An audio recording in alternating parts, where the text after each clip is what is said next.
సంవత్సరమును నీ దయా కిరీటమును ధరింపజేసి ఉన్నావు, నీ జాడలు సారమును వెదజల్లుచున్నవి. ఒక సంవత్సరాన్ని, ఒక దినాన్ని మనం బ్రతుకుతున్నాము అంటే, ఒక కొత్త దినంలోకి అడుగు పెడుతున్నామంటే అది ఒక దేవుని కృప తప్ప వేరొకటి కాదు. దేవుని కృప ద్వారా మాత్రమే ఒక దినాన్ని పొందుకుంటున్నావు, ఒక సంవత్సరాన్ని పొందుకుంటున్నావు, నీ కాలాన్ని గడుపుతున్నావు. హల్లెలూయా. అయితే ఈ యొక్క సంవత్సరాన్ని ఇచ్చిన దేవుడు మరి ఆల్రెడీ రకరకాల సమస్యల చేత, వ్యాధుల చేత, బలహీనతల చేత రకరకాల ప్రాబ్లమ్ ఫేస్ చేస్తున్నప్పుడు మరి ఒక కొత్త సంవత్సరాన్ని దేవుడు మనకు ఎందుకు ఇస్తున్నాడు? ఒక కొత్త దినంలో ఎందుకు మనల్ని ప్రవేశపెడుతున్నాడు?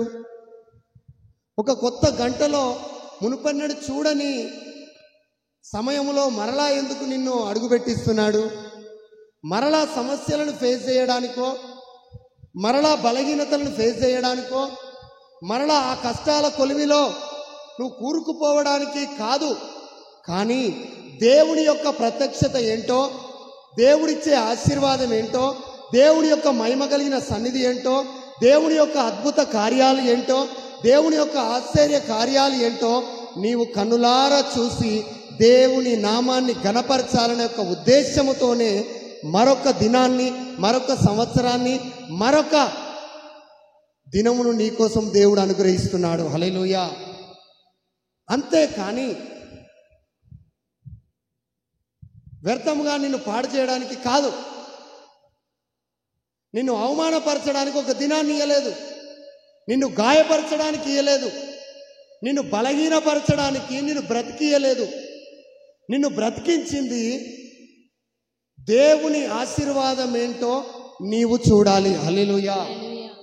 అనేకులు ఈ లోకాన్ని వదిలిపెట్టినా, అనేకులు కాలగర్భంలో కలిసిపోయినా, ఈరోజు మనం ఎందుకు బ్రతుకున్నామంటే దేవుని యొక్క ఆశీర్వాదం ఏంటో మనం చూడవలసి ఉన్నది. హల్లెలూయా.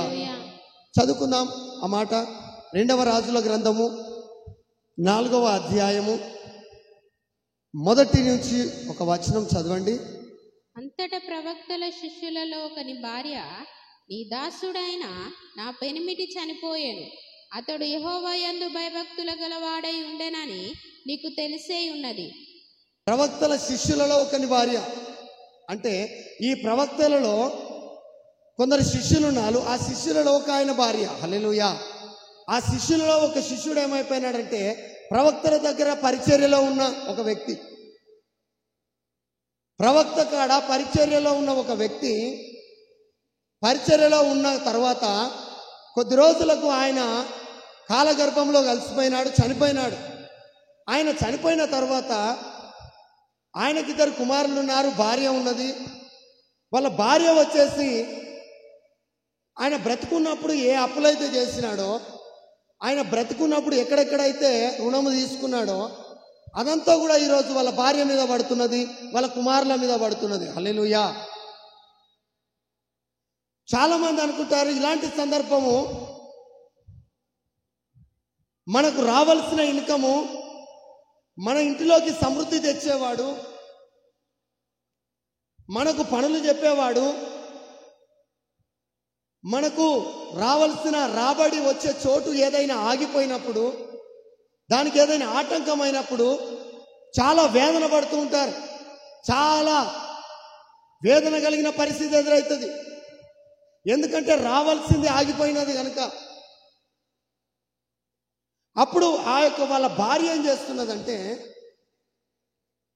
యెహోవాకు మొర్రపెట్టగా, హల్లెలూయా, దేవునికి మొర్రపెట్టుచున్నది.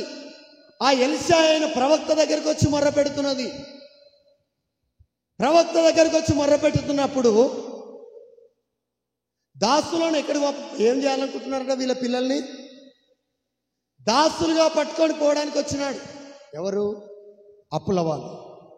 అప్పుల వాళ్ళు వచ్చి ఏమంటున్నారంటే, అమ్మా నువ్వు అప్పులు తీర్చలేవు కదా, నువ్వు అప్పులు తీర్చలేవు, నీ భర్త చనిపోయినాడు, కాబట్టి ఈరోజు నీ పిల్లలను నాకు దాసులుగా పంపిస్తే వాళ్ళు పని చేస్తూ నీ అప్పును వాళ్ళు తీర్చగలుగుతారు. అంటే ఎలీషా అంటున్నాడు, ఒక గొప్ప మార్గాన్ని చూపిస్తున్నాడు. హల్లెలూయా. ఎందుకంటే ఈరోజు నీ దేవుడు నిన్ను దాస్యత్యానికి అప్పగించేవాడు కాదు. నువ్వు అప్పుల సమస్యతో ఉంటే, నువ్వు ఆర్థిక ఇబ్బందులతో ఉంటే, ఒకవేళ నీ భర్త ఇన్కమ్ తీసుకురాలేని స్థితిలో ఉంటే, ఒకవేళ నీ భార్య సరిగ్గా పనిచేయలేని స్థితిలో ఉంటే, నీ పిల్లలు నీ మాట చెప్పినట్టు వినలేని స్థితిలో ఉంటే, నీకు రావాల్సిన ఇన్కమ్ అంతా కనుక ఆగిపోతే, ద్వారాలన్నీ మూయబడితే, దాస్యత్వానికి అప్పగించడానికి దేవుడు నిన్ను నన్ను బ్రతికించలేదు కానీ ఆశీర్వాదానికి వారసులుగా ఉండడానికే,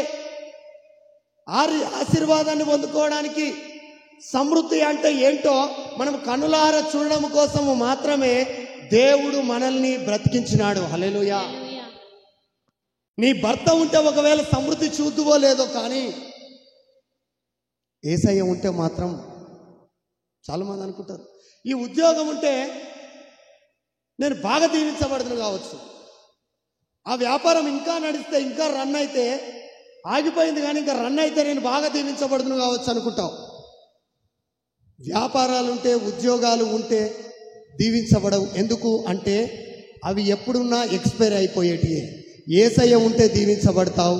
యెహోవా ఇచ్చు ఆశీర్వాదము ఐశ్వర్యాన్ని ఇస్తుంది. నరులు రెక్కల కష్టార్జితము చేత ఎక్కువ కారు కానీ దేవుడిచ్చే ఆశీర్వాదం నీకు ఐశ్వర్యాన్ని ఇస్తుంది. హల్లెలూయా. మనకు అనిపిస్తుంది,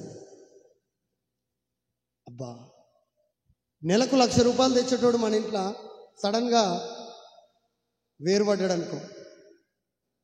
తండ్రికి ఒక కొడుకుంటే అప్పులు అయిపోయినాయి, వీడి నెలకు 1,00,000 రూపాయలు సంపాదించేటోడు సడన్గా వేరుపడి బయటికి వెళ్ళిపోయినాడు అనుకో. ఇక నీతో సంబంధం లేదని వెళ్ళిపోయినప్పుడు తండ్రి వేదన ఎట్లా ఉంటుంది? ఎందుకంటే వచ్చే సోర్స్ ఏమైపోయింది? ఆగిపోయింది. ఇప్పుడు వాడి చదువు కోసము, వాడి ఉద్యోగం కోసం చేసిన అప్పులన్నీ ఎవరు కట్టాలా? తండ్రి కట్టాలి.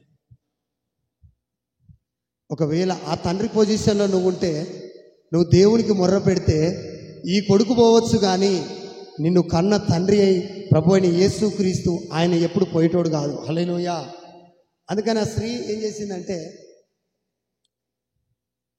నేరుగా ఎక్కడికి పోతున్నది? భర్త చనిపోగానే ఎలీషా దగ్గరికి పోయింది. అయ్యా పరిస్థితి అయ్యా అన్న. ఈరోజు నీకు కూడా రావాల్సిన సోర్స్ ఆగిపోగానే నువ్వేం చేయాలా? దేవుని సన్నిధికి రావాలి. ఉద్యోగం కాడ రేపటి నుంచి నువ్వు రాకు.